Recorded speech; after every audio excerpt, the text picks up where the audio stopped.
Welcome to IFAStories, where ancient wisdom meets modern storytelling. Step into the sacred world of Ifa, the Yoruba spiritual system, where every tale carries the power of divination, destiny, and deep cultural insight. Join us as we unravel the mysteries of the Orishas, the divine forces guiding our paths, Òrúnmìlà, the Iron Moles, and many more.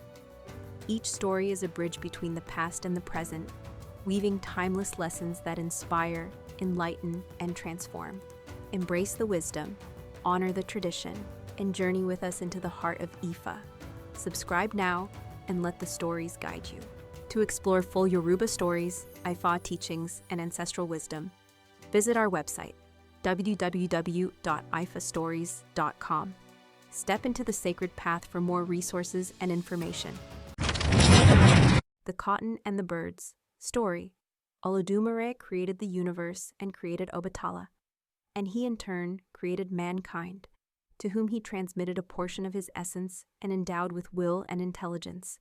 When Ọbàtálá came to earth, which is both 1 and 16 at the same time, it was cotton, dirt you, that was granted the honor of clothing Ọbàtálá, due to its softness and whiteness, and he gave it a place in his home. Cotton, you, faithfully fulfilling its mission, constantly wrapped around him, as Ọbàtálá could not be exposed to the elements, nor suffer the heat and dazzling light of the sun.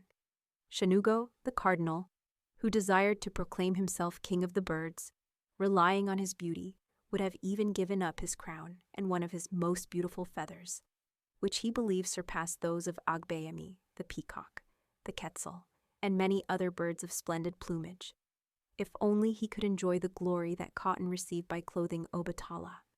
Unable to attain such a high honor, he gathered the other birds to devise a way to destroy cotton once and for all.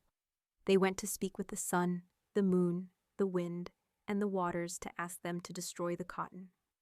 Cotton watched in amazement as the locust worm pierced its roots. During the day, the intense heat of the sun tormented it. Then came the heavy rain trying to destroy it. The violent wind, afefe, tried to rip it completely from the earth, and by night, the frozen moon tried to kill it with cold. The next day, Cotton went to the house of Òrúnmìlà, who performed an osod divination and saw this Ifa, and said to him, "You have enemies who seek to destroy you out of envy. You must make a bow with your white robe, 2 white doves, and offer it on the hill where Ọbàtálá walks." At noon, when Ọbàtálá was descending the hill, he stumbled upon the ebo and stained his clothing.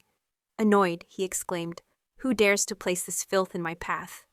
Esu, who was nearby, said to him, "Father, that is an ebo." At that moment, the birds passed by and said to Ọbàtálá, "It was the cotton." Ọbàtálá, upset, went to find Cotton. But Cotton, forewarned by Òrúnmìlà of the great betrayal by its enemies, came out to meet him, knelt before Ọbàtálá, and said, "Father, I was the one who placed the ebo in your path, by the order of Òrúnmìlà, to save myself from my enemies." Ọbàtálá, displeased, responded, "You have no need to perform ebo. You have no enemies. You are noble, good, and honest." Cotton replied, "Because I am the soft and white cloak of my owner and of all that was created. The birds united to destroy my life," and it told him everything they had done against it. "Moreover, those wicked birds dared to devour all my children." Ọbàtálá responded, "That's why yesterday I felt so much heat. Then much rain fell upon the earth, and the wind howled furiously, and I felt so cold at night. I bless you, my child. You did well to go to the house of Òrúnmìlà. Never again will the birds offend you or cause you harm without suffering my harsh punishment."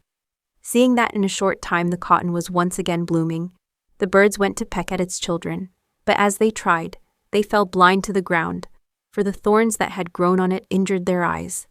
Note, this Ifa reveals that the person has many enemies due to envy, and enjoys the unconditional protection of Ọbàtálá.